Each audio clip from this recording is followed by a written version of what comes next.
thank you, Annie. Thank you all for coming. Thank you to Annie Go, to also to Eka Mordecai and to Sean Lawrence for organizing all of this. I just wanted to take a moment to acknowledge Professor Wegelin. The project I'm developing at CRiSAP is as a visiting researcher, as Annie said, parts of which I'm going to discuss today, not in full, but just sort of the main things, the main theoretical and practical points of it.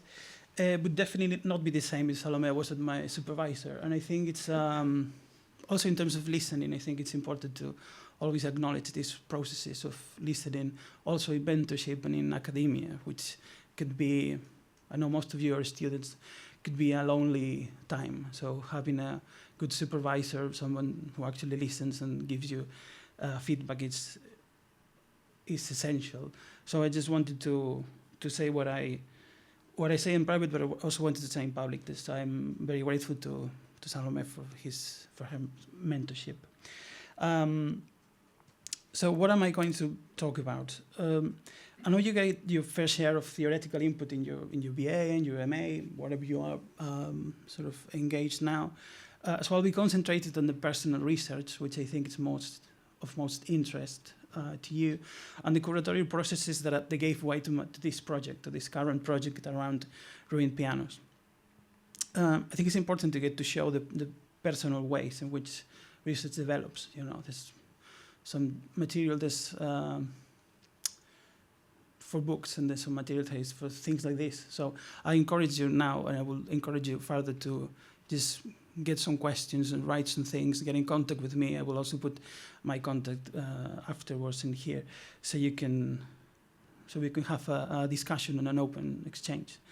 I also think it would be more interesting and human, so instead of summoning loads of references, which is what PhDs in philosophy as me tend to do, or talking about loads and loads of sound works, so you have sort of a list and you don't actually listen to.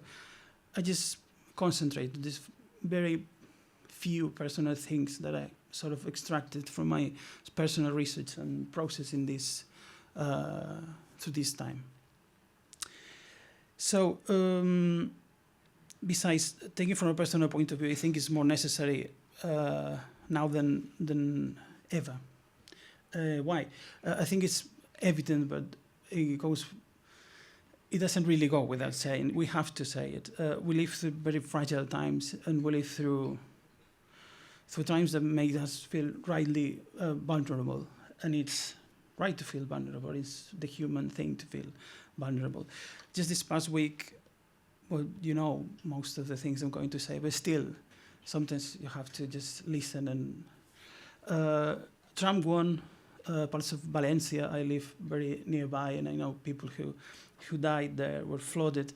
Hundreds of people have died. Just today and tomorrow, it's again in red alert for floods, potential floods. Of course, a genocide keeps on happening.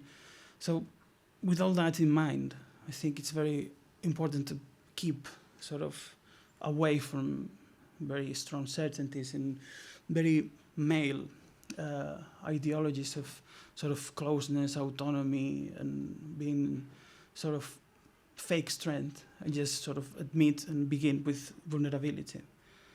Again, as I said that before, this is also from a personal point of view. We are fragile. This very past week, this is I will be constantly talking between ruins that are very small, such as this. You have some of these around. There's some piano hammers of a cheap piano that's sort of lost to memory. The person who sold it to me doesn't even know where it came from, but it was sometimes, some other time, it was a piano. And so we'll talk about these tiny things, but they are also connected to the very things, to the very big things, which are climate, particularly the climate emergency or the climate collapse. And this very past week, I think it was a couple of weeks ago, a dear member of CRiSAP had an accident. this very past week as well, a dear friend of mine, which you see here, is Susana Jimenez Carmona. Do check her work, for it's very interesting, particularly related to field recording. She has died of cancer this very week.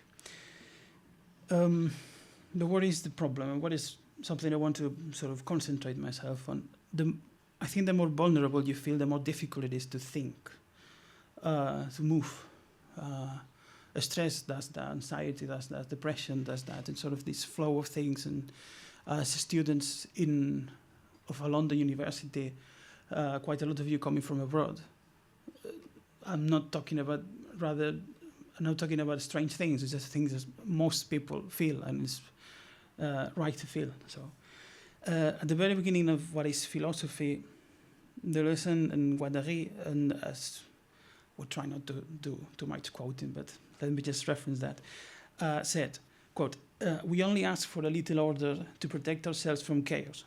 Nothing is more painful, more anguishing than a thought that escapes itself. Ideas that flee, that disappear barely outlined, already eaten away with oblivion or precipitated into others that we do not control anymore. They are infinite speeds that match with the immobility of the colorless and silent nothingness that they travel through without nature of thought." End of quote. So what I'm trying to do is to develop this research on environmental thinking, very linked to masculinity. I actually started very much in relation to more an acoustical, ecological point of view than sound arts point of view. It shouldn't get moved, but I must mention a notion, in case you don't know it, this Peter Masculinitis, which is a notion by Cara Daggett, which is very interesting. It's sort of this relation to the way male performance in public spaces is related to climate change, also to sound and to noise, in terms of the performance they do, for example, with their cars. The male performance in cars is a problem. And but yeah, as I said, now is more focused. All the project is more focused on a sound art basis that I will run through now.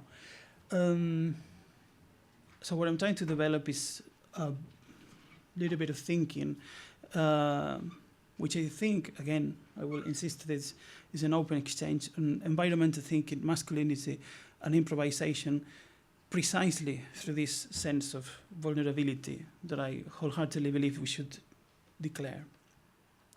At the same time, the first problem sort of arrives. It's very easy to say so, but I move through the wall in my case, and I think the persona should be put forward more often in this kind of academia scenarios. I know I'm sort of up here. I don't know what let's say a podium.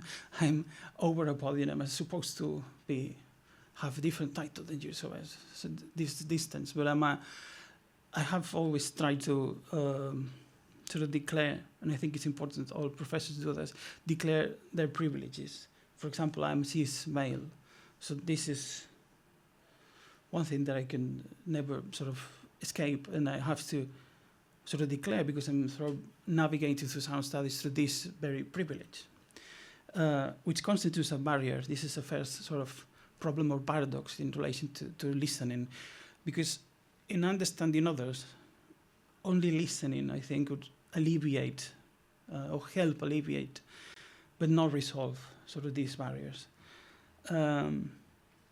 Something I've been telling everyone these days that my partner is pregnant, and we're very happy, but this use of the word "we" is sort of troublesome, because what can I actually know about, as a cis male, of her experience?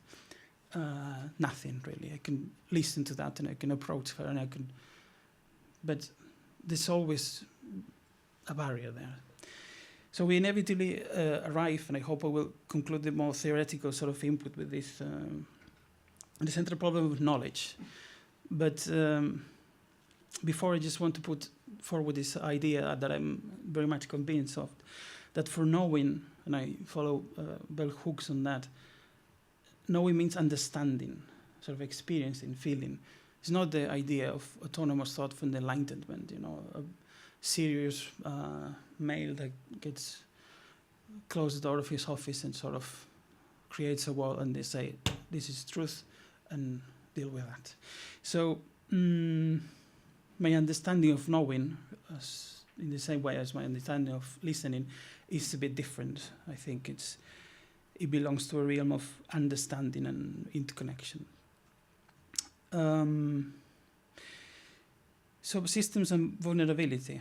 I think facing both intersectional and, as I said, planetary vulnerabilities of tremendous urgency, the easiest way around is to get yourself a nice set of beliefs. And some people do that. And I think the rise of the far right is quite related to this. You sort of get yourself under the blanket of a very closed, very firm idea that is sort of cozy and nice, and you don't have to go outside because outside things happening and not nice. This is totally a routine that I like a lot. The plays around with the sentence is sort of making fun of infamous Paul Nuttall of UKIP. And he plays with the sentence, "Oh, you can prove anything with facts, can you?" And in fact you can. And it's this is already a problem, I think. Anselm of Canterbury, that you see right here, in a bit of a, I don't know, did prove the existence of God, sort of in the turn of the century, the millennia. His argument literally needed, and I quote, needed nothing but itself alone for proof. And it does actually work. If you go to the book, you see the proofs, and it actually makes logical sense. He actually proved the existence of God. What is the problem? His premises are basically, don't want to say bullshit, but a little bit. So we arrive at an either very frightening or very hopeful argument regarding where you are, which is that the problem lies within knowledge itself and the constitution of certainty and ultimately truth. That's why feminist epistemologies are so important. The problem is not the will to know. It's the willing to know and trying to know and accepting that it's something to know is very important. But the problem is assuming you can take on the whole world and assign it a meaning that is universal, that is designed for everyone, which is an incredibly violent notion, that you can have a universal idea of anything. Lorraine Coates, if you don't know her book, What Can She Know? It's a fantastic book. I will certainly recommend it to you. What Can She Know is the title. Coates argues in here that this is precisely why epistemology, which is a very heavily male-dominated discipline, even more so than other areas of philosophy, insists on using the most tiny examples as testimonies to the very possibility of knowing. So we could obviously say 2 and 2 equals 4, and this could hardly be refuted. The problem is that life is not a number, and your lives are not 2 and 2 equals 4. They're far more difficult than that. So, of course, you can build some illusion of certainty and truth if you work with notions such as 2 and 2 equals 4, but life is not that. People and their lives cannot be reduced to statements such as the one who is the sort of fundamental basis of contemporary epistemology, which is S knows P. For who's S? What is P? Would P be known, or would P know the world in the same way whether S is a Portuguese baker, a Nigerian peasant, or a Chilean professor? Of course not. So it actually is important that S knows P. And or that in that statement you know who actually is S, and how did they come to P, to know P, and what actually is knowing. And of course, this is the main argument for Lorraine Coates. Would P be known in the same way, regardlessly of S gender? Of course not, because their experiences are far removed. So systems of thoughts, and I promise I will end now with theoretical stuff, are mostly refusals to listen. They're just sort of closing their ears. And for once you listen, sort of certainties tend to dissolve. Once you get into music, sort of everything sort of gets a little bit more complicated than that. Jack Underwood, in his essay, Not Even This, which is called, subtitle is Poetry, Parenthood and Living Uncertainly, expresses this in a very sort of concise way that I really like. Quote, Western philosophy's demand for mythical certainties, for universal truth, arises out of the denial of the human processes on which knowledge is founded in the first place. The processes of debate, refutation, experiment, and refinement are not eradicated by a final resort or agreement, but stand as evidence of knowledge-making as an ephemeral process of becoming and ongoingness. So this ephemeral process of becoming and ongoingness is what makes life interesting and what is actually sort of going on. You know, the other thing is just a remain, just a name. What is the problem? The systems don't crack. You got a good system. You got a Hegelian system, for instance. Hegelian system don't crack, doesn't crack. But us humans certainly do. I do that quite often. Systems don't become ruins. Systems don't know about intuition, they don't know about emotion, they don't know about experience. And whenever their creators use this, intuition, emotion, experience, it is merely as a way of reaching a place of certainty. So yeah, I move around sort of to find my way, but then I arrive at a point which is certain, and I can claim that to be universal. So again, listening dissolves all these certainties. First of all, because listening is an intertidal practice. I don't know if you're aware of this term. The intertidal zone is the place in the beach where sort of the sea meets the land. And it's a very rich ecosystem, and it sort of needs the one part needs the other one, and it's actually really, really important in terms of climate change and how to and they have to be preserved because the richness of these intertidal zones are of a vast importance. And I like, they say, this very idea, but I think everything which is sort of important tends to be intertidal, so it tends to be not just in a place, but in between places. Once you actually listen, or just hear, you submerge yourself into the thread of life. So, and there's no truth in that, it's a perpetual sort of flux. You know, I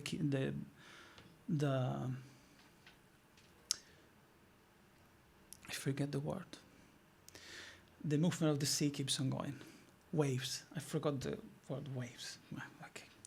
So the autonomous enlightenment thinker, which is sort of the paradigm, which is a cis male who firmly believes he could reach universal truth, so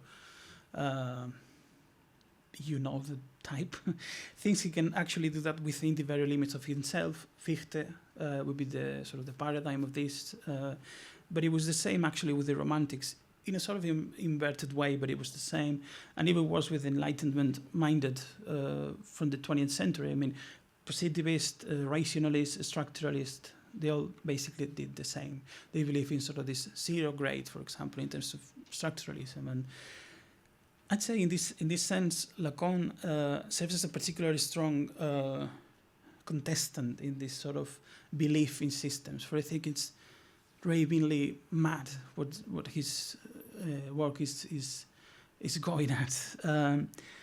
According to him, desire could be represented thus. According to most human beings with a sort of a beating heart and personal relationship and people who you care about, and this is not desire. This is just words. And it's not a denial of theory, for theory is very useful and it's sort of part of life and keeps things going and keeps moving, and in the same way as talking does or speaking does. But these sort of diagrams, this sort of obsession with trying to close everything down into just this word, just this, I put an arrow there and just everything is reduced to that, is false. musical notation is, seems to me, by the way, to be completely the opposite. That, of course, could be discussed, but in general, I say it's a score, an indication is a path towards something that is much bigger and humane than the notes and symbols. So you begin with notation and you end up with something bigger and far more sort of humane, with diagrams and these kind of schemes of thought on the other side represent the attempt of doing the other way around, sort of taking the whole world and reducing it to notes and symbols, sort of just taking everything away from that, just completely dry. By the way, do read Lacan. I'm not. There's plenty of surprising ideas in Lacan. First and foremost, he was a master of the French language. He was friends with the Surrealists and with Dadaists, and he was at the first reading of Joyce's Ulysses in Paris. And he was, in general, very admiring of Joyce. His work is fascinating as, I would say, very good French literature. Sounds like an insult. It's a bit, but I would just say that you shouldn't take Lacan and these sort of thinkers at face value, particularly if you consider that for Lacan, women don't even exist. For the only universal category is sort of regulated through the phallic regime. So women don't even exist. So his work attests to the phantom pains of systems gone by, sort of already dead. We're just playing around with words, sort of doing tricks, and it's very entertaining. He's a very fine writer, as I said, but yeah, be aware of that. One such idea, in terms of stability, is homeostasis. This is a very utopian idea, not just a self-regulating system. We humans are supposed to have homeostasis, sort of self-regulating everything in our bodies, but a self-correcting, sort of eternal one. This is the basic idea. If you have a homeostatic system, it's not supposed to get corrupted, not supposed to get down, but life does. Life is very much the attempt to resist decay, illness, corruption, death. But we know it's a failing sort of try. On this, I would like to quote Mukherjee. He's speaking on the death of his father. He wrote, quote, "These conserving, self-correcting, decay-resisting forces that contend invisibly within us, in our bodies, as cities, a planetary ecosystem even, are the opposite of nothing. The hospitals that work, the ambulances that lift patients smoothly off the ground. We neglect the small revolutions that maintain these functions. But when things fall apart, we're suddenly alert to the chasms left behind.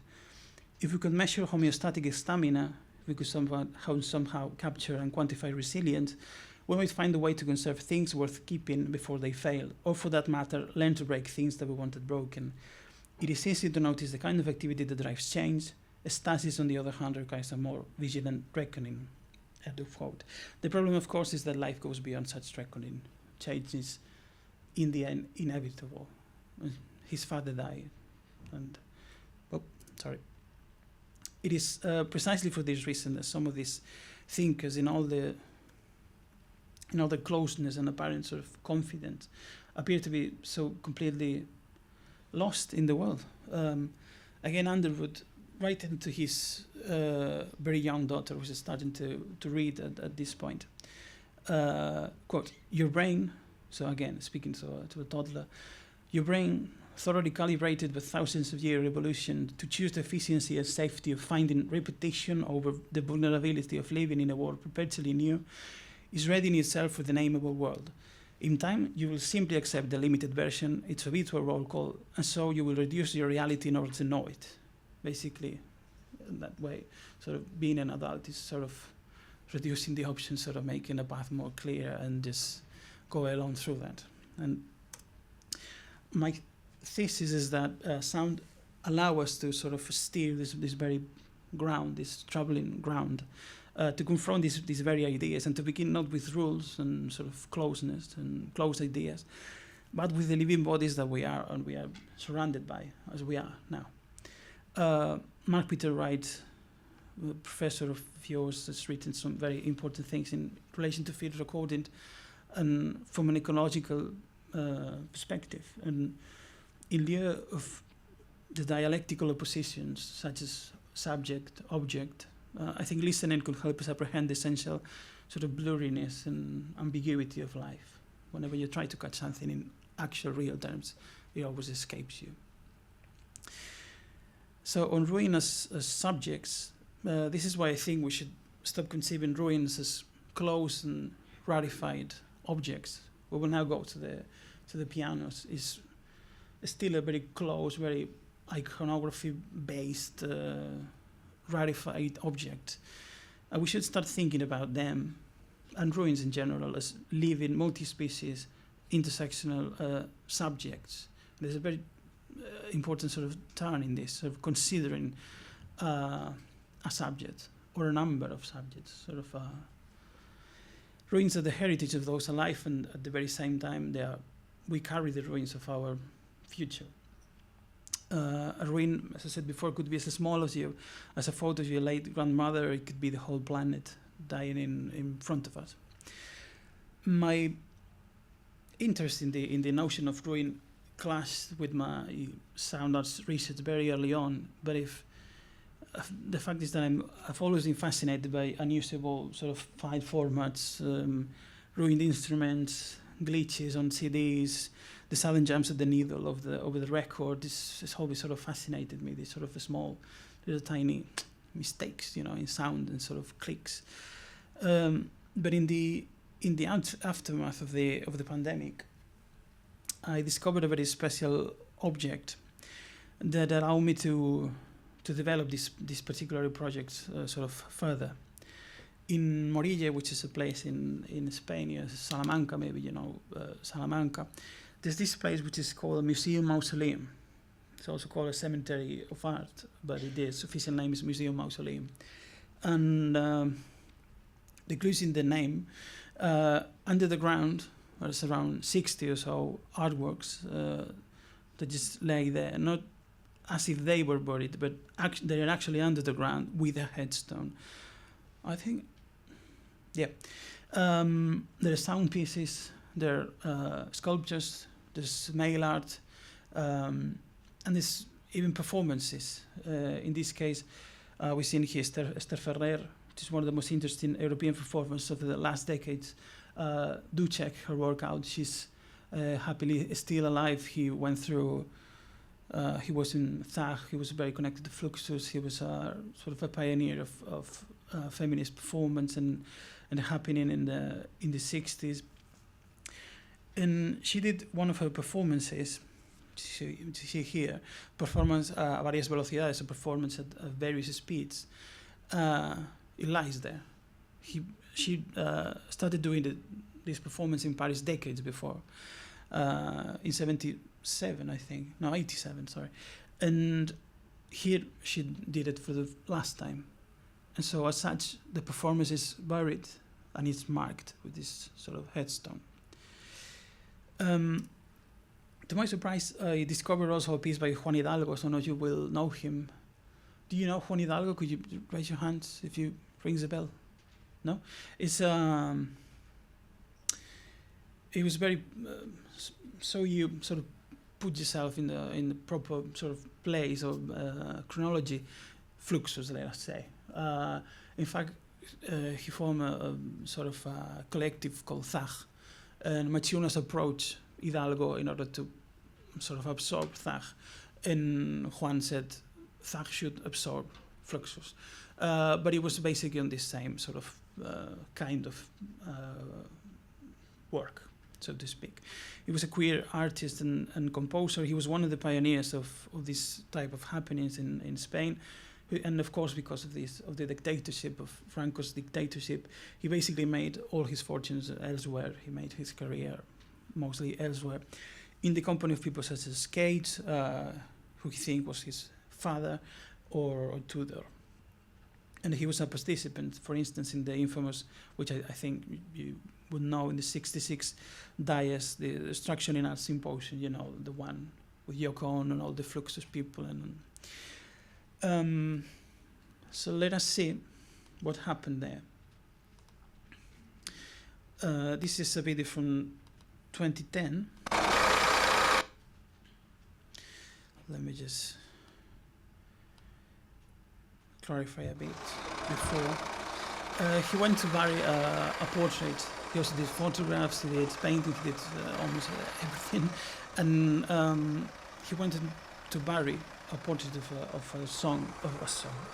a dog that he really loved and had died a couple of months before. But Domingo Sanchez Blanco, which is the one you're looking over here, this one with the tattoos, which is sort of the main sort of organizer, curator of this space, sort of prepared a kind of surprise for him. At this time, Juan, as you could see here, he was already a quite old person. He was in his 90s. He will die a few years later, and by this time he had already refused to play anymore in public. He was still doing some little performances, but he was not playing music or any form of sound art in public. So this was, he initially said, no, I'm not going to play, I'm just retired. But in the end, he did play it. And as far as we know, and as far as I know, this is the last performance he did whilst alive in a public way. Pobrecito. Esto del año catapum.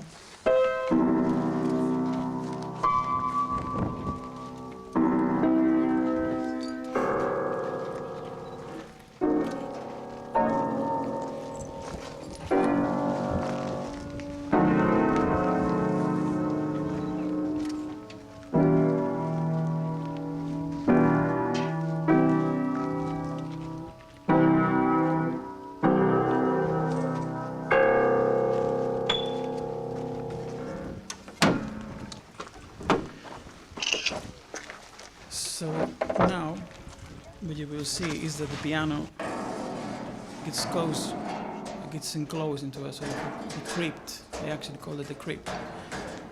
And it's been there since 2010.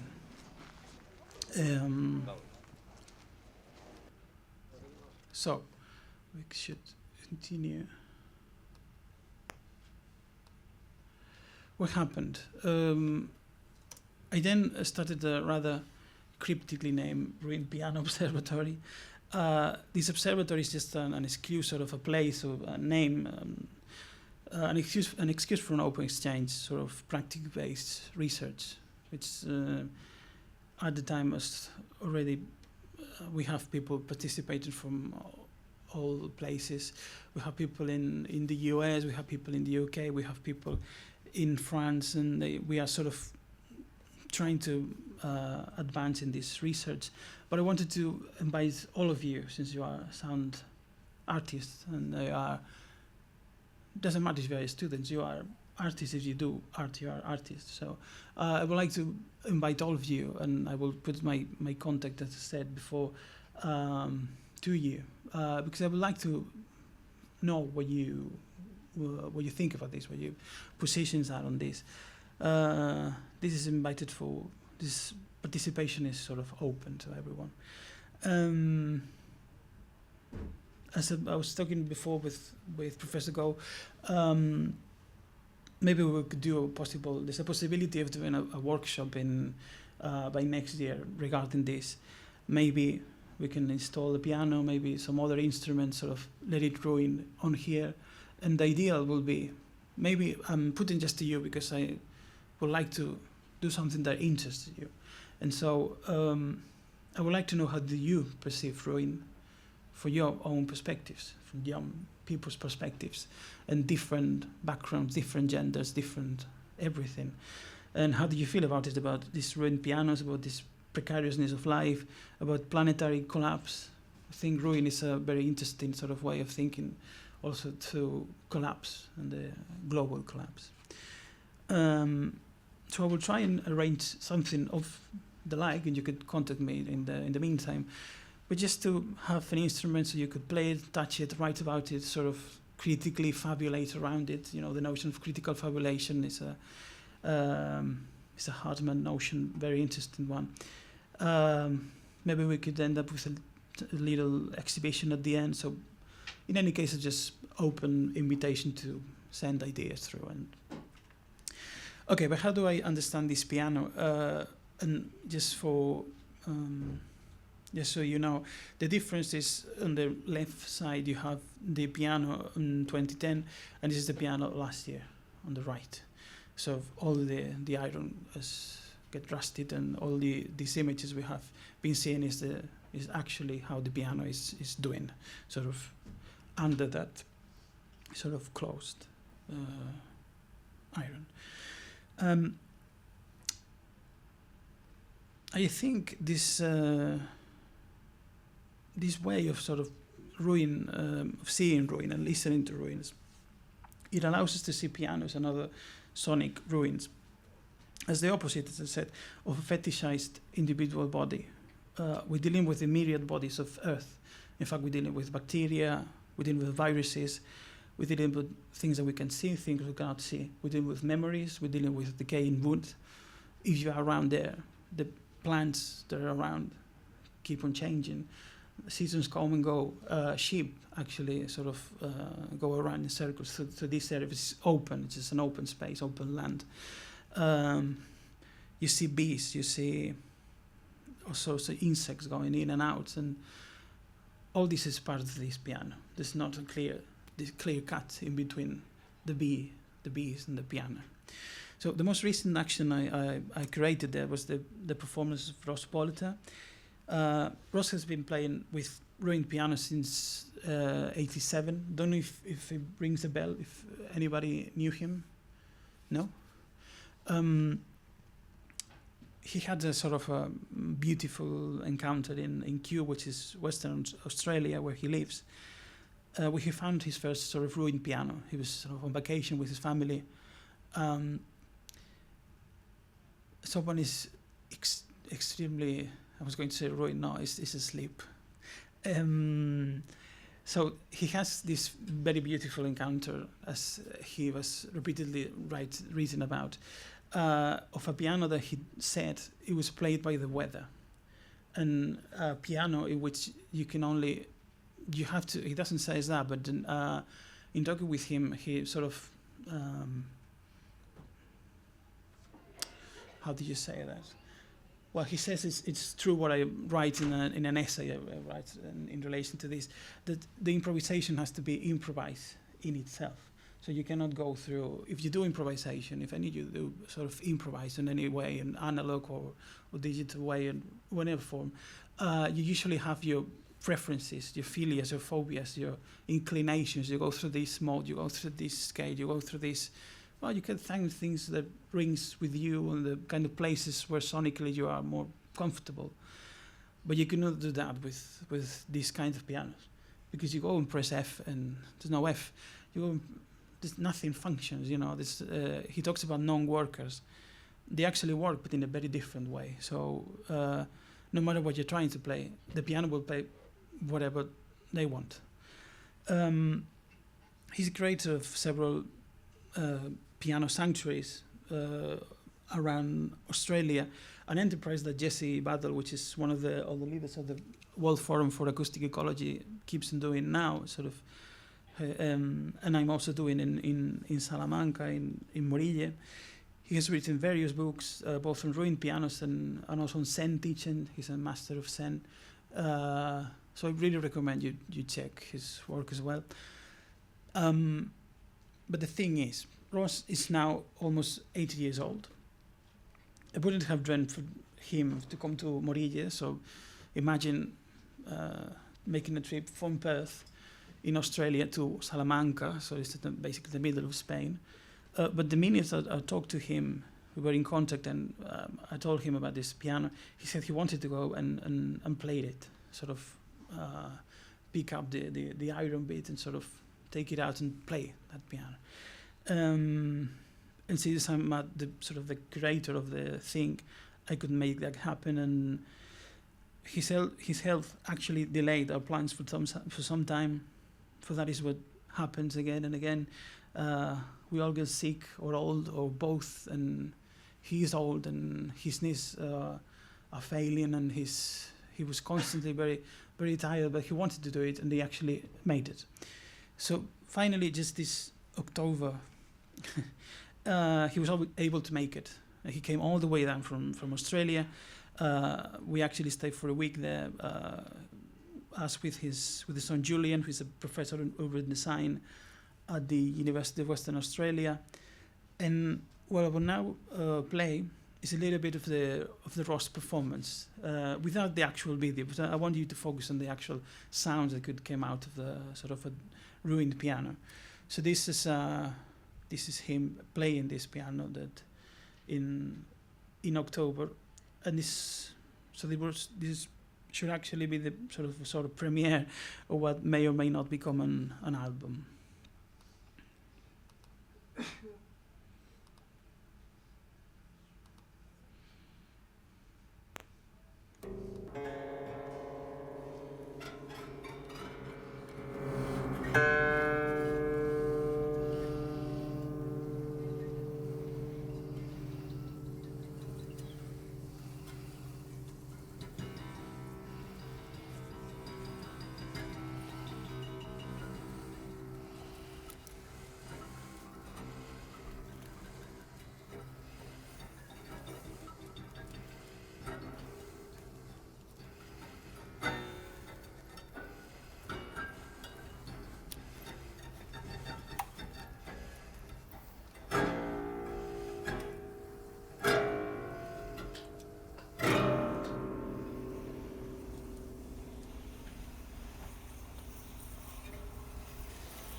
So, I think there's much to say, of course, about rain as process, again, subject, not object. Another example in terms of sound that I think they're also interesting is, for example, the sound of a species that became extinct. The sound of the human past in general. Thinking about Jennifer Lucy Allen's brilliant book, The Foghorn's Lament. I don't know if you know that book. It's very interesting. Another example with the sound of charger bells. For example, in Portugal, that's very important to the soundscape of Portugal, and they're sort of trying to recreate that and sort of record all that, to archive all that. You know. But in terms of these ruined pianos, what is clear is that the Earth doesn't care that much about Western ideas of tonality, actually. And it will come and destroy every cheap, upright home piano for practice piano, as well as each and every Steinway. Normally Steinways are sort of protected in a big philharmonic or a big theater, and just everything is protected and clean, and they think they will survive, but they will not survive. They will just more care about and care for. That's the same with people. Homeless people are just, people don't care about them, and they get ruined. And I also work with homeless people in Barcelona, and their voices are not heard, their bodies are not cared for, the problems are just not the issues of the administration, they're sort of beyond everything. And it's the same with people. some people will live longer and better lives, and some people won't. And it's the same with this. Besides, let us not forget that apart from wood, pianos as well as quite a lot of other instruments, and you know this very well, have been historically built traditionally from the remains of other species. So ivory for keys, guts for strings, so on and so forth. So just remains of dead animals in order to play this sort of human music. Little trigger warning, I will, if you don't like blood, a little bit of blood will be shown. There's a tiny bit, but just in case. So in this sense of natural history, looking through this material culture lens, another part of the project involved metagenomic analysis. Metagenomics, if you don't know, basically explores specific communities of microbiota in a given place, or in a given. It could be almost any surface on the earth could be sort of analyzed in this way. There could be a pond, there could be a piece of human skin, there could be the bark of a tree, anything. This sequencing of genomic DNA is used for a lot of things, because besides it's increasingly getting cheaper to do. So it gets used, for example, in relation to food safety, in relation to the microbiota of, for example, I don't know, milk, sort of control in factories, things like that. And infectious disease research is really important in the research of gut microbiomas. I used it to analyze a piano. I got in contact, well, not a piano, the piano just watched me play it. I got in contact with the Barcelona-based lab Microomics, and the look on their faces was pretty funny at first. But to my, this has been a very dignifying position. I got in contact with this lab, and to my amusement, they were also amused and interested, and so we designed a plan, which kind of sequence it could be more, because you can actually choose what kind of sequence it would be best in relation to the kind of thing you're trying to analyze, what parts of the piano should be the samples taken from, etc. And so hundreds and hundreds of bacteria came up. So I have all these sheets that I could happily share with you if you have the interest. Hundreds and hundreds and hundreds of bacteria. So it's just bacteria, and it's just the genus, not even the species, which would be even larger. So going through the report as someone who's not a biologist was really funny, particularly because I could confirm what some colleagues of mine who actually have PhDs in microbiology told me. We don't know that much about bacteria, actually.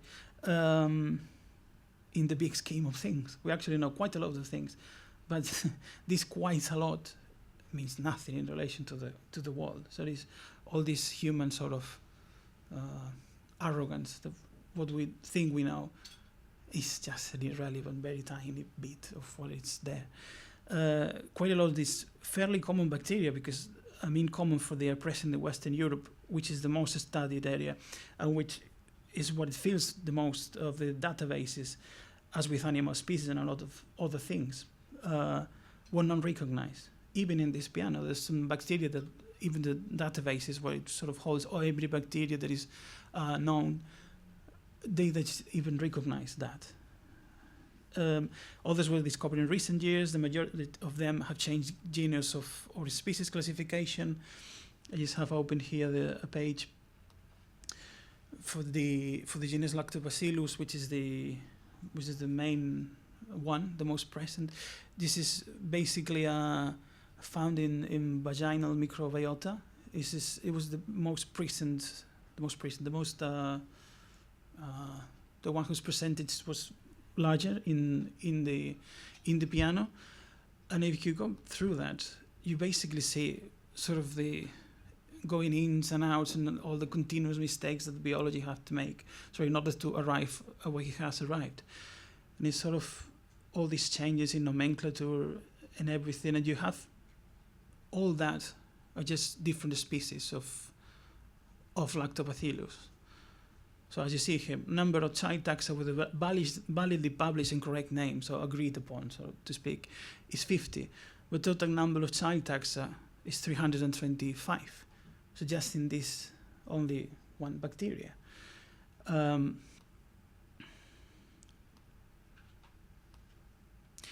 So the vastness of what we don't, let me check the time, yeah. The vastness of what we don't know, I personally find that is beautiful. And I also think listening sort of allow us to not know sometimes, and I think that is beautiful as well. Humans will never sort of catch up. Science is everything is human-made, is imperfect, is incomplete, and is the enlightened dream of Linnaeus. You do know Linnaeus, right? The 18th century thinker who basically did sort of began doing this sort of big, trees of life, sort of all these Latin names that we normally see in most common plants and all that. Quite a lot of them were actually initiated. He initiated sort of this process of tagging everything and categorizing everything and putting everything into place and give everything in nature a name and a place in the tree of life. It was clearly utopian and clearly, I think, male on that regard. This sort of illusion that you could sort of catch the whole world, you know. In this sense, I think women and LGBT people, for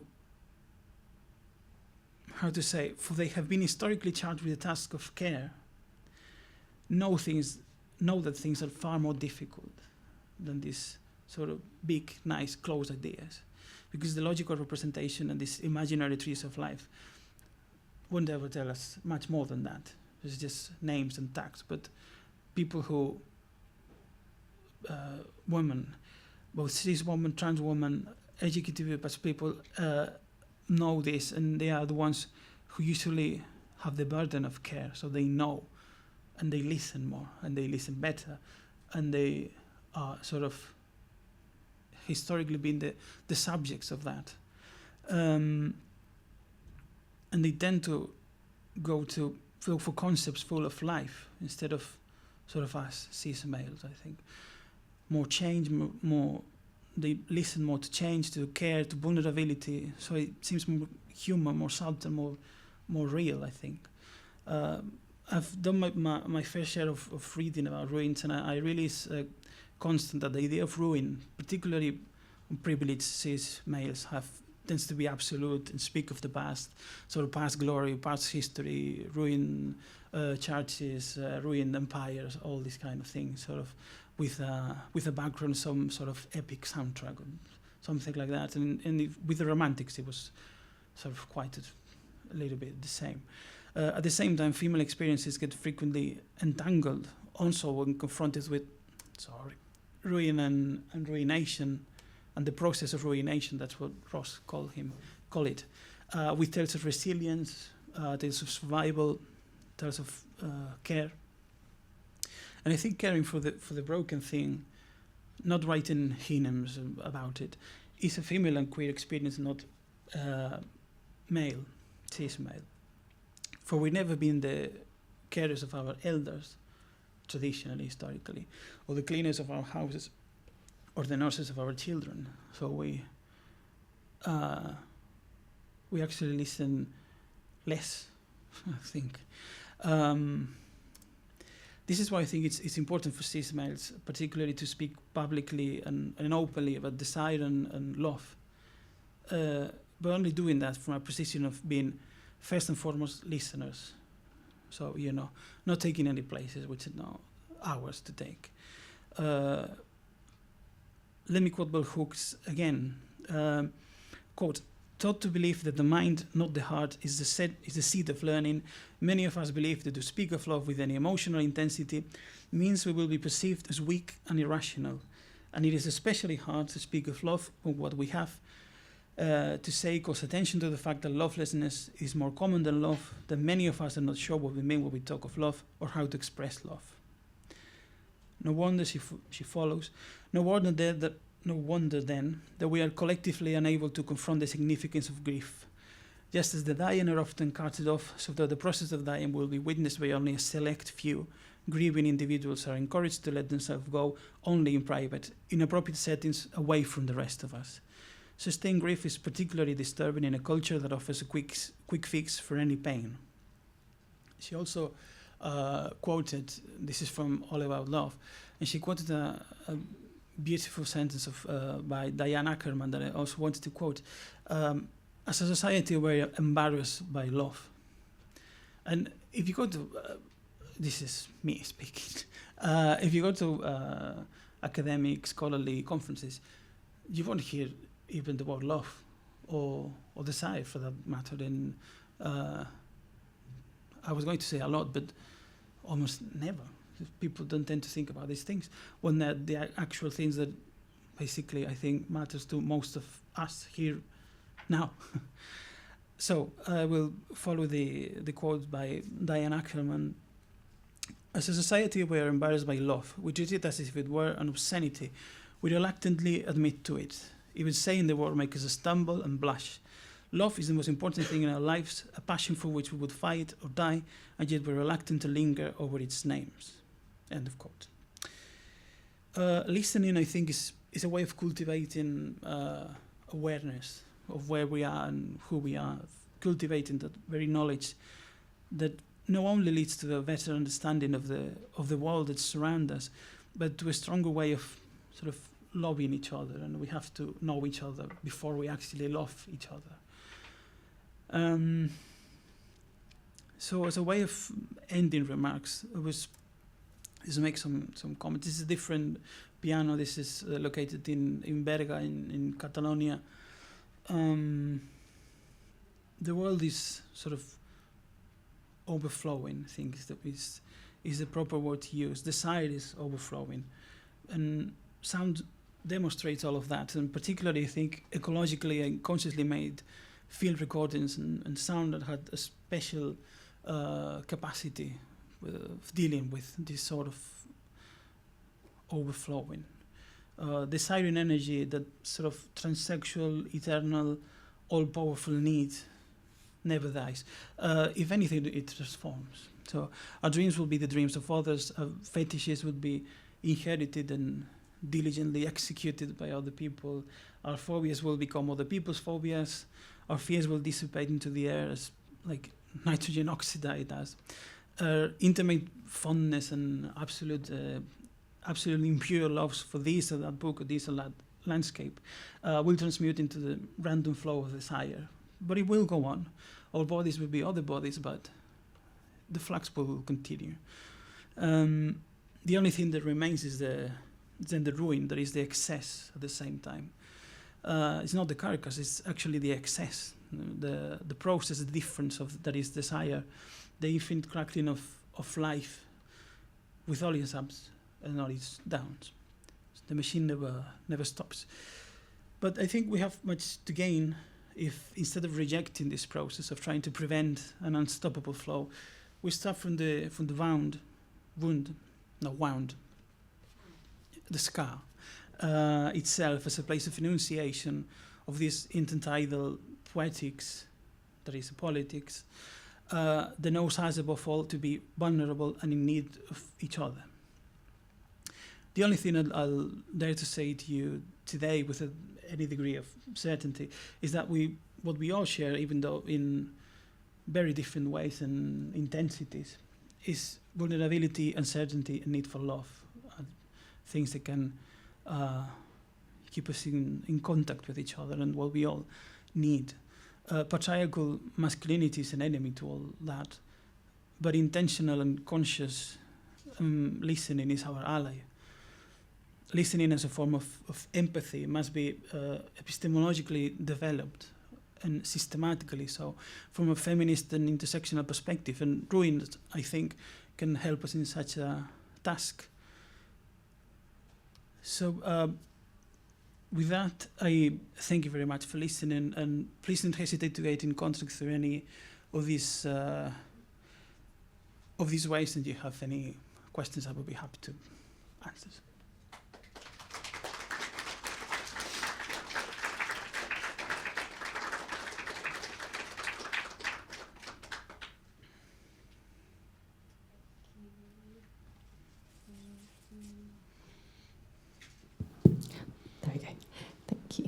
Thanks so much, Matías. I feel that could be one of the first lectures we've had where someone has encouraged us to talk about love and vulnerability in this academic context, so I very much appreciate that. Do we have any questions from people in the room?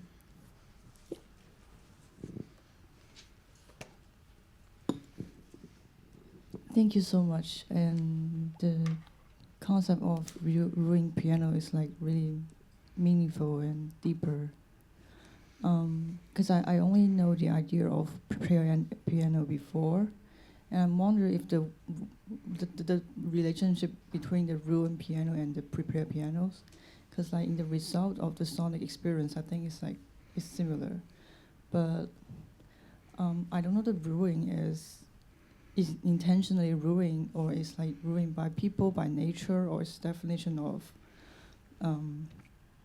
we find out this piano is ruined, or we intentionally create like a ruined piano to show to the audience and show what we want to express. Yeah. Well, thank you. I think it's very interesting what you propose, this distinction in between ruined and prepared pianos. I think I didn't mention that, for example, another distinction that could be made is in between ruined and destroyed pianos. Actually, I eliminated all this from the for the talk, for I think it will be short of time, but maybe we could go into that. But there's a very strong difference in between ruined pianos and destroyed pianos. Destroyed pianos are destroyed with intention. So a block with gets I don't know the word, it's sort of this.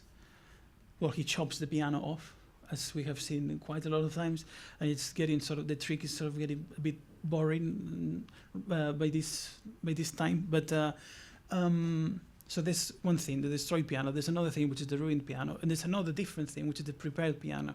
And I think the difference, and I will use some of Ross' thoughts on that, is that ruined pianos are ruined by quite a lot of things, but external to us, maybe even caused by us, but sort of by indifference, negligence, sort of memories that you don't care about.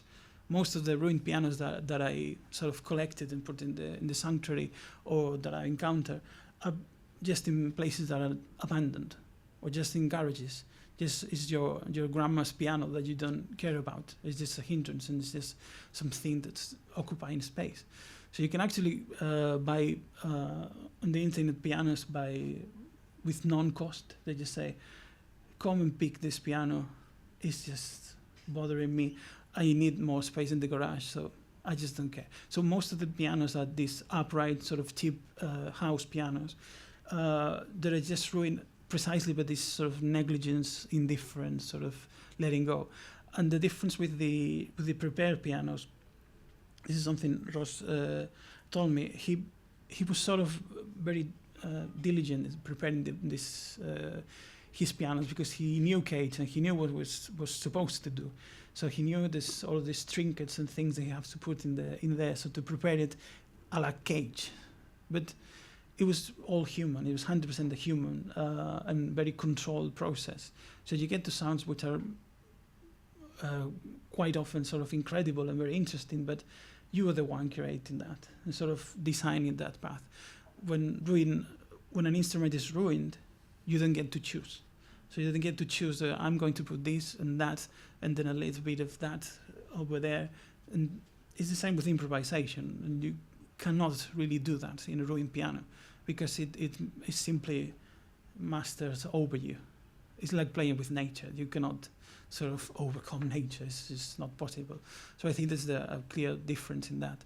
But I think it's very nice that you sort of differentiate this, because sometimes I think it could be sort of this could be blurred, these lines which I think that are quite clear, and I should have made this difference more clear between, as I said, prepared, ruined, and destroyed instruments. Yeah, thank you for your question. Thank you so much.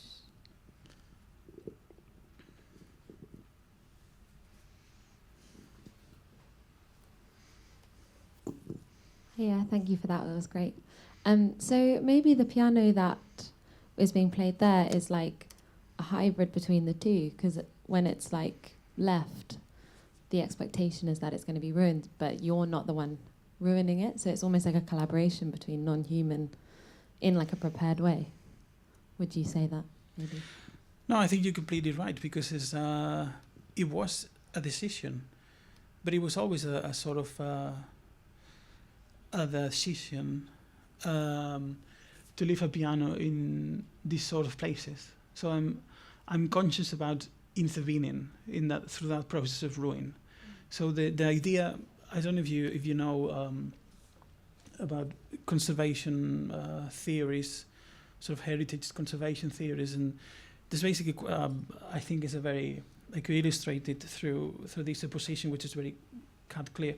You know Viollet-le-Duc? It was Eugène Viollet-le-Duc, which is a French architect, and then there's Ruskin, George Ruskin, and basically they represent the different schools of sort of how to deal with a ruined architecture or an unfinished architecture, whatever that is. And they, in the 19th century, they were sort of fighting each other, and France will go the Le-Duc way, and basically England will go the other way. And it's a little bit connected to what happens as well with gardens. Sort of the French garden is very organized, very cerebral, so to speak, and the English garden is sort of in relation to more with ruins and sort of letting go, even though it is prepared, but it's sort of supposed to have some little ruins here and there, so it's more real up to a point. And in heritage sense, an architectural sense, it's basically the same. For Ruskin said, you shouldn't touch it in any way, shape or form. So if, I don't know, if Winchester Cathedral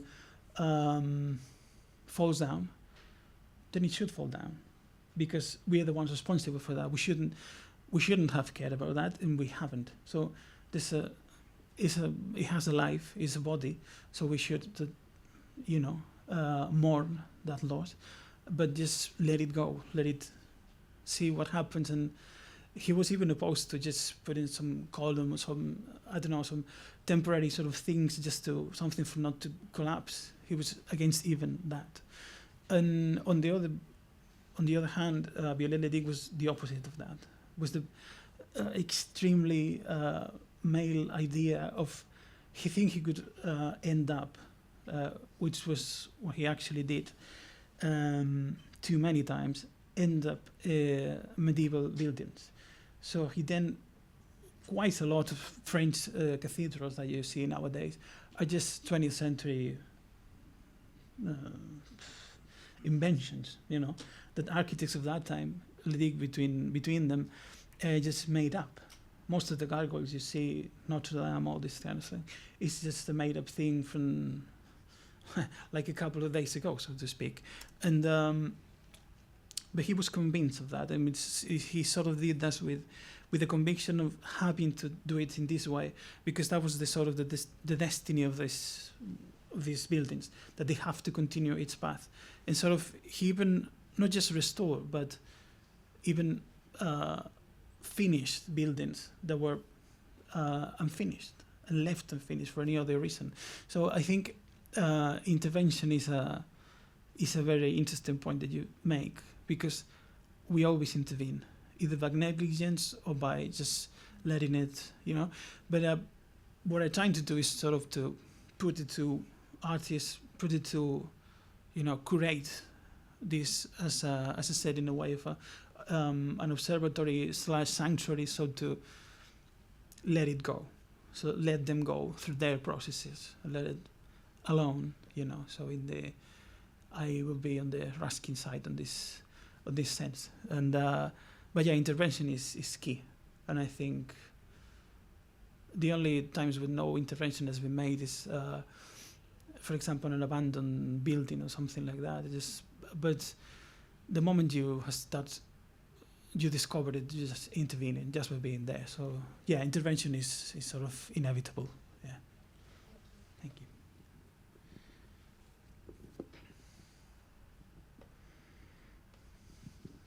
Thank you. This was really, really interesting and touching to me. I really, really enjoyed this lecture.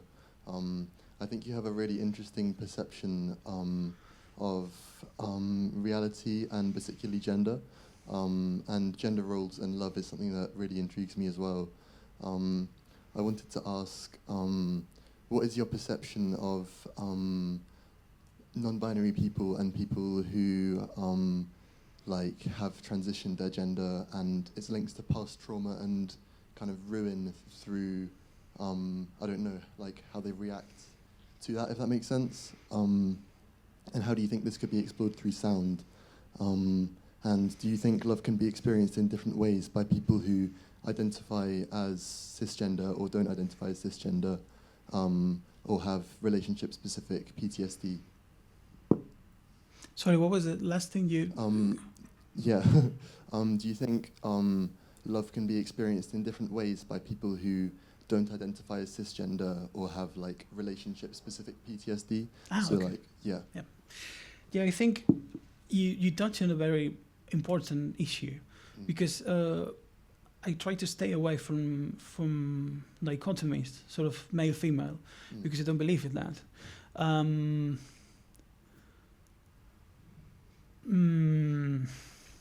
To say that, there's a difference, I think, in how people perform and how history makes or has made them perform. So there are historically constructed feminine ways of listening, and there are historically constructed ways, male ways of listening. So I think that's something you cannot negate, in the sense of it actually functions that way, and it sort of affects particularly trans people, I think, for they have to perform in some different ways and sort of adapt or decide not to adapt and sort of go through that line and sort of navigate in between those. To what extent should I do that? To what extent should I do this?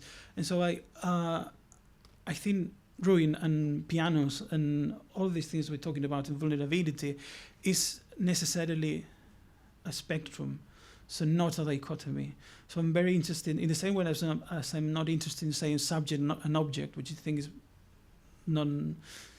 doesn't work really. I think it's very important to sort of to speak about sort of this blurriness, sort of this ambiguity. And Brandon Lavelle has written about the sort of the erotic ambiguity of sound. And I think I didn't put this to you before, but I wanted to show you Janelli. Oh, I have no internet. Let me check if I will just explain to you what that is. Laura Janelli, which is written there, Janelli, L-L-A-N-L-E-L-L-I, is an artist based in Barcelona, which made fantastic work that I'm also sort of in collaboration with,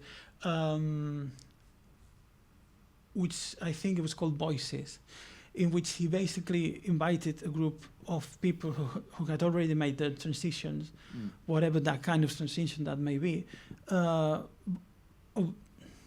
just not just in the process of sort of dealing with that at a personal level. And it is a fascinating piece, and I really recommend it you do our listen. What is the artist called again? Laura Janelli. Let me just write it here. So if you, I think it's called Voices, but if you go to her website, you will find it.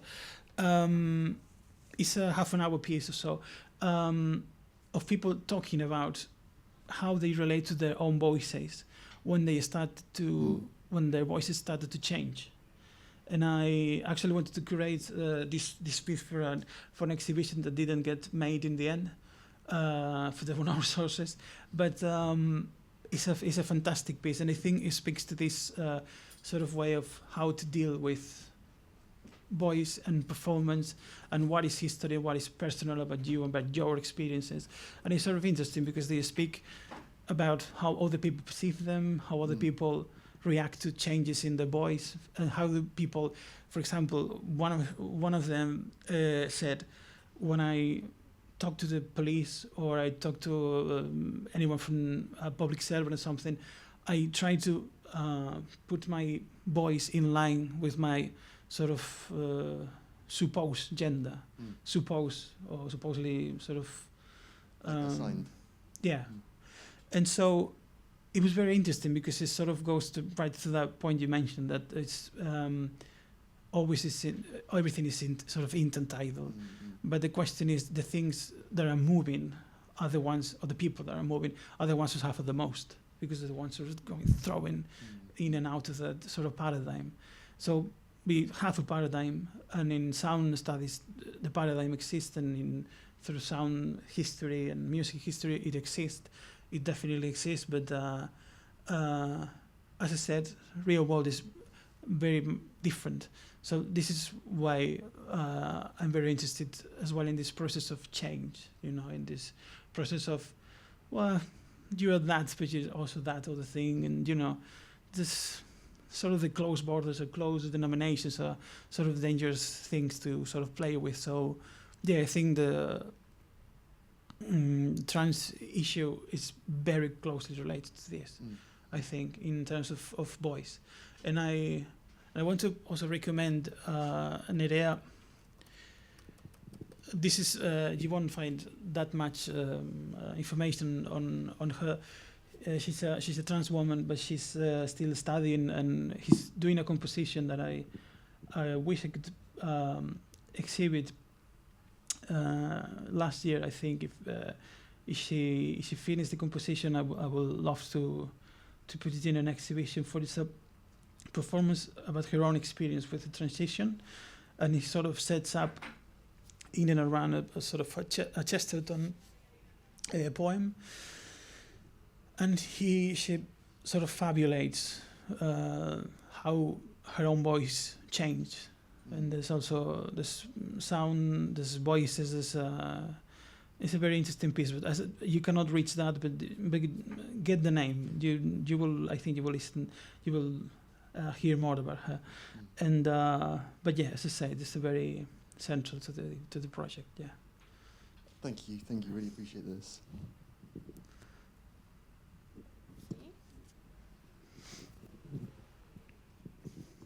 Hello. Thank you for this. I'm not sure if my question is going to be relevant to what you're talking about, but I'm kind of following the feeling. You talking about passing of time and vulnerability and loss, and sort of the artifacts of passing. And I was wondering, where would you position grief in this whole kind of approach that you have? Because I thought, you were talking about being vulnerable, and I guess kind of it is more about the feeling of it. But I don't think the word grief. The feeling of, sorry. As I said, I just kind of, following what your talk kind of the feelings that it brought in me, basically. That's what I meant. I kept coming back to the thought of grief, and I was wondering, where do you position like your work with that? I think it's a very difficult issue, even to talk about, because again, it is the same as with the work I do with rough sleepers, which homeless people. I don't like the term rough sleepers. This is not rough. It's more than that. And but again, the work I do with homeless people, the thing I come to again and again is that nobody cares about them. So quite a lot of times the grief isn't even present, because I can take a piano from somewhere and this person would not care a bit. It would just be sort of it was sort of relief. So grief is very is very personal, and I have people who end up crying talking about their pianos. I have, for example, I have a donation recently for piano from my family in Salamanca. It was the excuse, the donation of the piano was the excuse to reunite the brothers, because they all play in this piano when they were younger. Nobody plays the piano anymore, and it's just sort of getting ruined in a garage somewhere out of Salamanca. I'm going to pick it up, I don't know when, and just leave it there, sort of to put it with the others. But it functions as a way of, I wouldn't know how to put it, but a grief exercise, or sort of, grief, in a way, a purge of feelings, because they did reunite, the brothers reunite. Even some of them came from outside of Salamanca to talk about, are we going to donate this thing? Because it was her mother's piano, and it was really significant to all of them, because her mother has passed away. So in some instances, grief could be very tied to these subjects. In this case, a piano. The same way they could be linked to a photo of or anything, just the simplest mug that your mother used to use every day, and she's not there anymore, so you sort of are tied with that, and grief is sort of ingrained in that. So I think it varies quite a lot from people, but I think grief is present, and particularly, or not particularly, besides that, I think it's also grief, a planetary grief, and I think these sort of neologisms that are coming out of climate anxiety and all of that, which people make fun of unfairly, because it's a proper, real anxiety, particularly for younger people. And some of the students I've also worked with in the Observatorio doing things around Morille, they will instantly make this connection with the weather. For example, when we played this piano in October, it was supposed to be raining, and it wasn't even cold. It was climate change is doing what it's doing in Spain right now, and I hope nobody dies today in Valencia. But the reality is, quite a lot of them we probably do. So I think it's a constant process of trying to deal with grief at very different level, at very different needs, very different intensities. But I think it's always present for some people. For some people, this is just some old shit they have in the garage, Yeah. Thank you.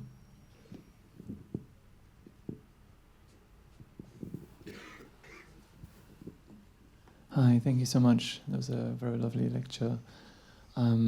We jump in between piano, gender, grief, and I'm kind of going back to gender a little bit. I guess, so just to give a bit of background, because I don't want to, I guess I don't have to, but I'm definitely standing outside of the heteronormative kind of binary, I guess, space. So I've been definitely interested in gender and exploring that myself a lot in terms of what it means, and I definitely can see a lot of patterns, historical patterns, how like male and female maybe behavior were shaped through different dynamics, and that's very interesting. I'm curious. It looks like we are at the time where masculinity has to be reframed a lot, and I think and there is this thin line between. I guess there is this tendency to present the alternative for masculinity as feminine, in a way. Like it's almost like masculinity, good masculinity doesn't exist, almost like in some narratives, and I think it's a very problematic thing, because for many men, I cannot speak maybe on behalf, because I'm not a cis male at all, and I'm not straight, and it's like I cannot speak on in that way. But I guess I'm interested in what you think about what do you think about masculinity, not maybe necessarily as a identity or even historically shaped behavior or whatever or patterns, but what are your thoughts on what masculinity is or can be, or how do you feel about that? I'm just curious to hear your thoughts. Yes, thank you. Thank you so much as well for everyone's sort of honesty and openness. I think these are difficult issues, and I just have to proceed with care. But I'm very thankful for these kind of questions. I would be I'll be sort of completely honest with you from my own perspective, and my only perspective, which is the only perspective I can have, which is as a cis male. I don't think anything of what the maleness in me has been inflicted as inherently good. I don't think there's nothing to save in that project, sort of in that historical project of masculinity. It's not maleness. I'm not talking about that. I'm talking about particularly masculinity. But why does it happen? Because I live in a privileged country. I work in class, but I don't have steady income. But I work in academia, so I cannot. Class lines are very blurry there. But still, I'm working class. I've never obviously studied with the scholarships. If not, I wouldn't be here. But so you have this constant but, a working class but, I'm male but, and so I'm guessing we should all, I'm talking about me here, proceed with caution in these areas. But as a privileged man in a privileged situation and in a privileged position, for example, since I'm the one who's at this desk, I think the kind of things that society has told me or put into me as being male are not good, because toxic notions of strength, the complete autonomy, conceiving sort of being open to feelings and emotions as irrational, I think it's not good. But I don't think this is the only way of being a male, and I wouldn't say either that the only alternative you have is the feminine. Because again, you just fall out in the category. No, I don't like this category. I'll just move to the other one, not move, but sort of position myself, or use those other tropes. Everything is sort of historically constructed, but in the real, actual sense of lives, everything is just flowing. And I hope my masculinity has been sort of, what's the word? Wouldn't say reconstructed, we say have quite a lot of toxic masculinity in me, because I think every cis male have. So I have the possibility of, just not the possibility of aggression it's not even a sort of a tendency, because I'm not like that, but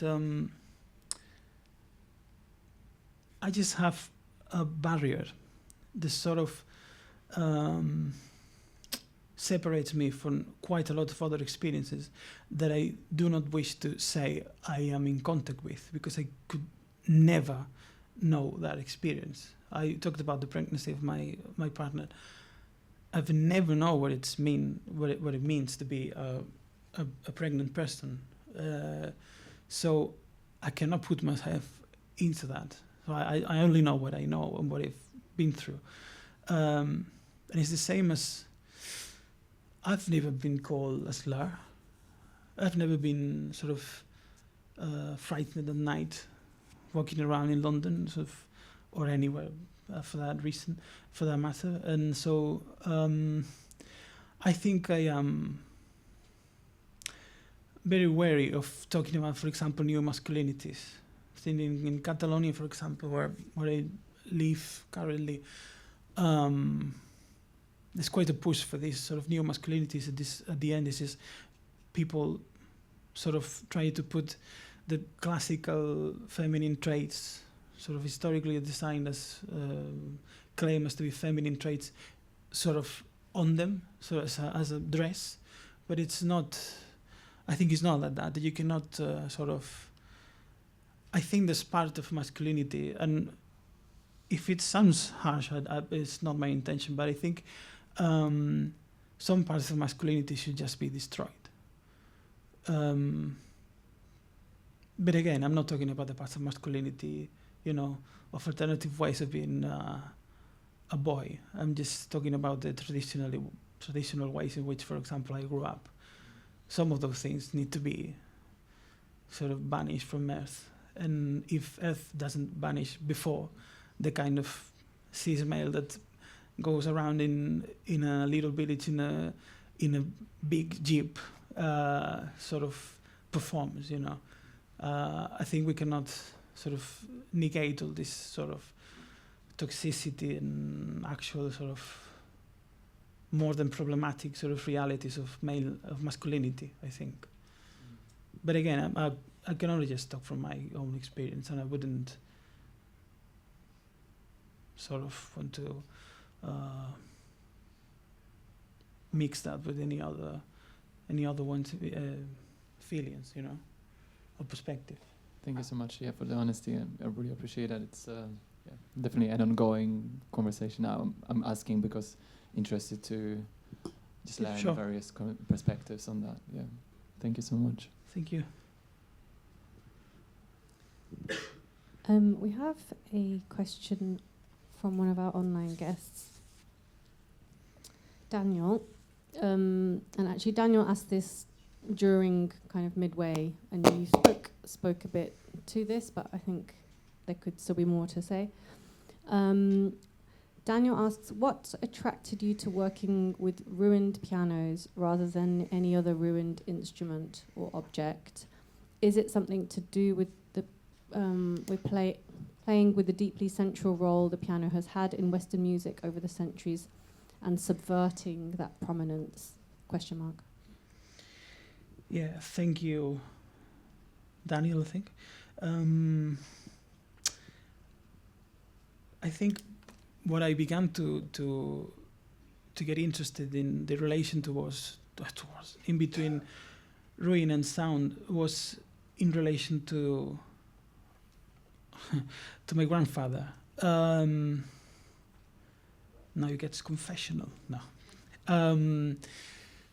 My late grandfather had cordioctomy.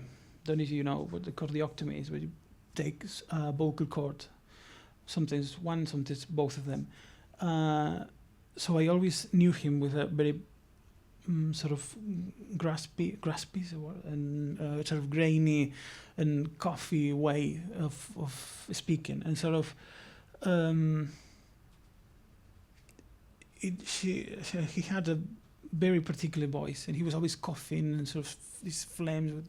It was a problem he had all of his life, and I only knew him with that voice for the cancer that sort of provoked this.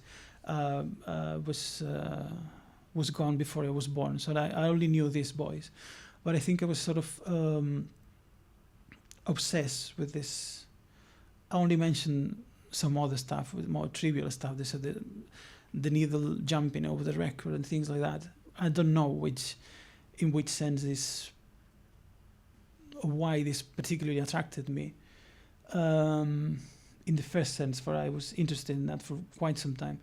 But then when my grandfather died, I think it got more intense. I think the grief of that, and then the grief of the 2 miscarriages my partner had, sort of get me more into this sort of relation into sound and ruin, and wanted to write through that. And I actually wrote an essay on this, and sort of how things are so fragile, and how sound could be at the center of this blurriness and ambiguity and sort of collective fragility. And so it started there.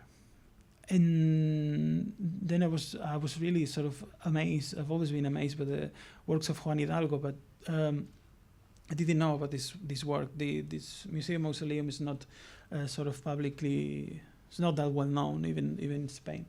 So once I actually encountered them once I visited the museum mausoleum, I was just fascinated, and I was also in contact with Ross Bolleter already. So just I was dealing with sound and ruin in a general sense, more related to climate change, sort of the big picture stuff, and sort of ruined piano sort of came in my way, and sort of I just directed through that, and I use it as a device to speak about other things. Thank you. I hope that's helped answer your question, Daniel. Thank you. Yeah, Daniel says thank you. Anyone else in the room? Can I ask a question? Oh, yes. You have a mic. Go ahead. I've got my own mic here. It's a question off the back of what you said about some aspects of the masculine should be, how did you say, abolished or gotten rid of. And I'm wondering if there's any sounds, you said about the sound of cars being driven in a certain way. Are there any sounds that you, in particular, you would like to get rid of? Currently sleeping over a pub, so that could be one of them. This sort of masculine sort of shouting, this sort of performing in the streets, which is particularly and historically marked as masculine, and something that you are sort of allowed to do. You're allowed to go drunk in the street and sort of shout and break things, because to a point there's a cultural sort of margin to do that. It's people know, you know. It's the now the Oasis is coming back. I think it's sort of the problems with lad culture and sort of being a lad and this sort of thing. So the sounds related to that, I think, are the first one, will be the first one to go. But I also have a neighbor in Barcelona who's, I don't know, I don't want to make any theory about why he does that, but he always takes out his motorbike, and he switches it off, and he leaves it switched on for 10 minutes, 15 minutes, just sounding, sort of roaring, because it's sort of a rather big motorbike, which is a ridiculous thing to ride through Barcelona. But this is connected to petromasculinities, as I mentioned earlier. This kind of display is particularly male. I've never seen, I know I'm reducing, and I don't want to reduce, connecting to your question, I don't want to reduce and make things sort of Manichean in any way, you know, but I've never seen a woman do that, sort of do this with the motorbike, you know, to say, look at me, I'm riding this. And so, yeah, so there's thing of these public performances. But yeah, I think the worst is what happens at home, shouting and sort of volume is a very particular way of male sort of attack. I was talking with Salome yesterday about some artists that actually use volume as an attack, and I think it's a very masculine thing. For I think it happens in Merzbow, and I think it happens in quite a lot of noise artists. Noise scene is, I think, very male dominated, and you could listen to it at home, and in the same way as you could listen to showcase at home, and you could listen to some other things at home, and you sort of regulate. But once you go to the concert, you get the feeling that you're trying to put you down, with sound, and I'm going to drown you in volume until the speaker sort of melt. And I think there's something of exposition, and just, I'm going to show you this. It's the same with the motorbike thing. I'm going to put the volume to 11, and you're going to endure that, you're going to feel that in your bones, and there's nothing you can do, and the doors are closed, and I will, if I can, I will make you all deaf, This happens, for example, I've always been a fan, in high school, of Swans, the band Swans, Michael Gira band. When the sexual allegations came up, it was hardly surprising, because I remember going to the Swans concert when I was in high school. I sort of feel extremely,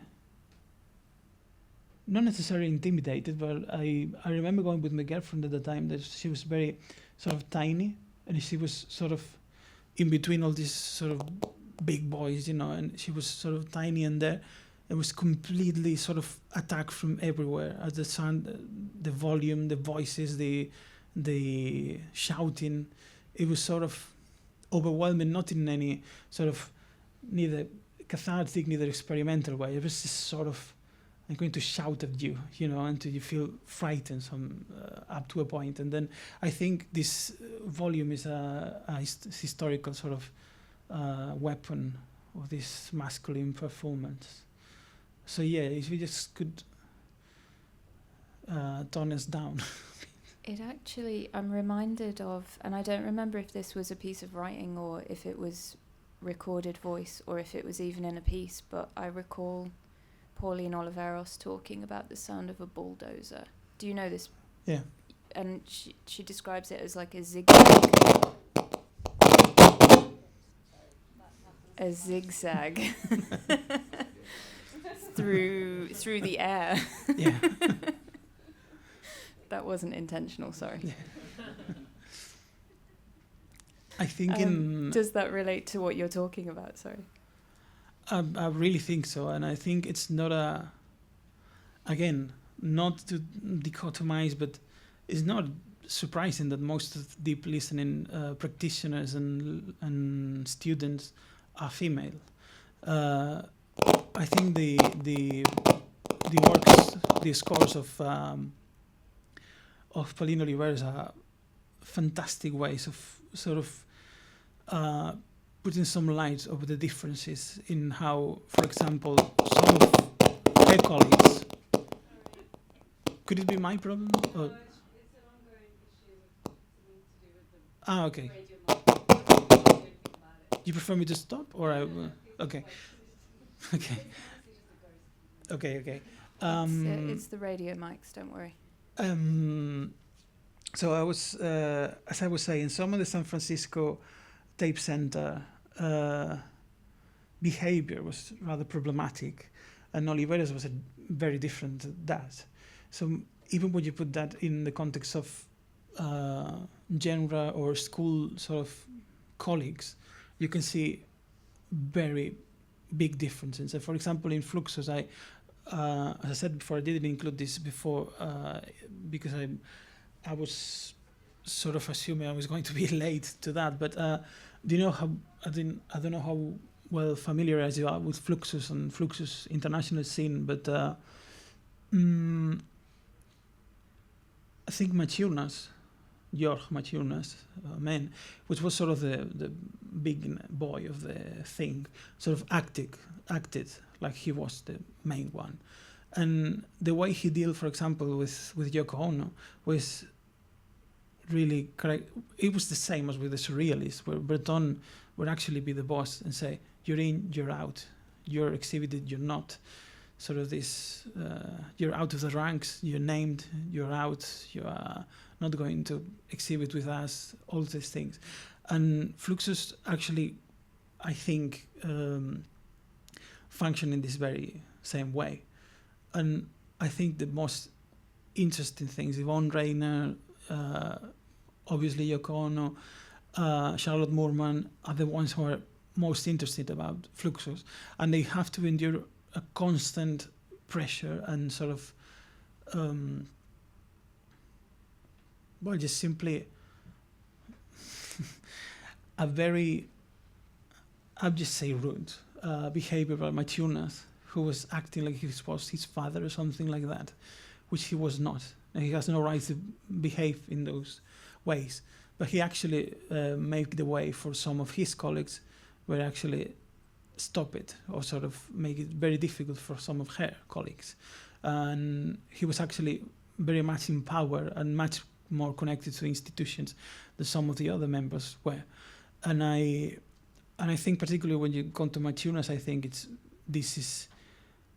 not coincidental that one of his last performances was called Black and White,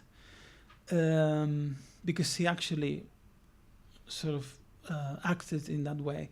And his fame is that as a sort of rather comical, sort of jokey artist, but it's his actual human behavior is sort of appalling sometimes. And it's the same as with the reporting that when the murderer of Ana Mendieta died, there's just quite a lot of even very big art publications, they didn't even said that. Or they just even say, well, there's some rumors involved. It was some kind of legend. And I don't know if you know Ana Mendieta, but her partner at the time threw her out of a window. She was a fantastic performance artist. And his actual murderer died, I think it was last year or so. And he got all the reviews from Art Forum and Art Monthly and everyone, and he was sort of revered as a great artist. And he was so institutions also have a responsibility in dealing with this kind of issues and behaviors, I think.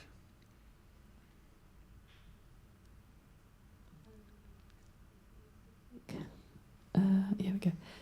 So just to round up, and I think this has been a really lovely conversation, so thank you everyone, and Matías for leading it. Well, I just wanted to quickly mention, it kind of reminds me of when we had a guest called Helen Anahita Wilson a few weeks back, and she was talking about her own experiences with cancer, and she got really fascinated with the kind of process, like the healthy process by which cells die off, and how cancer is that not happening adequately and properly. And she had made these beautiful kind of compositions also for people in rehabilitation care and recovery, drawing on her own experiences of like terrible, inappropriate hospital radio. But I thought there was quite a lot of nice overlaps and resonances between this idea of kind of ruins and death, but this kind of process and this kind of transformation and this kind of moving away from the binaries. So I just wanted to bring that back in the room. But I wondered if we could just quickly end, like kind of reiterating what you mentioned in the middle about a potential kind of project with these students. Since you're here doing the postdoctoral fellowship for at least a year and a half more, is that right? Yeah, for the whole of 2025. The whole of 2025, yeah. Okay. And so maybe just to reiterate what, like the kind of ideas that you have, encourage students to, I guess, get in touch, because we could set up, and I'm happy to help set up a kind of online meeting to kind of discuss whoever's interested. Sorry. Yeah. The ideal way would be to gather some of your interests and some of the topics you want to maybe go on about and sort of use. We could make it so I can bring an instrument sort of to let it ruin on here. We have a space, I think, which has no roof. We could let that piano, that violin, that whatever in there, sort of let them ruin for some months for you to play with. That would be the ideal thing. So that you can play it, you can record it, you can, with the same thing that you could do actually in the sanctuary I'm curating. The ideal thing would be to just let you experiment, you know. If you want to do something private, do something private with that, record some piece, write about that. This reminds me of someone I lost. This reminds me of someone I wanted to make and I didn't make. Play with that, improvise on that, record that, write about it. And maybe we could sort of put this in common. That would be the most interesting thing. So put everything in the horizontal level, you know, to concentrate around, also put ourselves around our instruments at the same level, you know, me in between you, and then just having an open exchange and sort of dealing with ways of collaborating and sort of, yeah, like just experiment with that. And we could make some deadlines, so you have to sort of an end time, so you can prepare for that. And but in the meantime, since it's not, we have no deadlines, you could just, as I said, get in contact with me or get in contact with Annie. We'll just gather some ideas and make sort of a workshop. We'll put together a workshop, and it's open to everyone as is the observatory. Some people would like to deal with this in a very private ways. So if you don't want to work in a workshop way, but if you want to deal in private, if you want to, you know, be part of the observatory, it's completely open for everyone, you know. Just interested, and interest is the only sort of prerequisite. So we will just experiment with that, and I hope it could be a healing experience for some of you. And I think I've watched that with quite some people now, and I think it could be beneficial. It could be just be a chance for, you know. So yeah, as I said, get in contact with me or with Annie. Try not to flood Annie. She has quite a lot of email. His inbox is already quite full. But yeah, let's put some ideas together and work something out.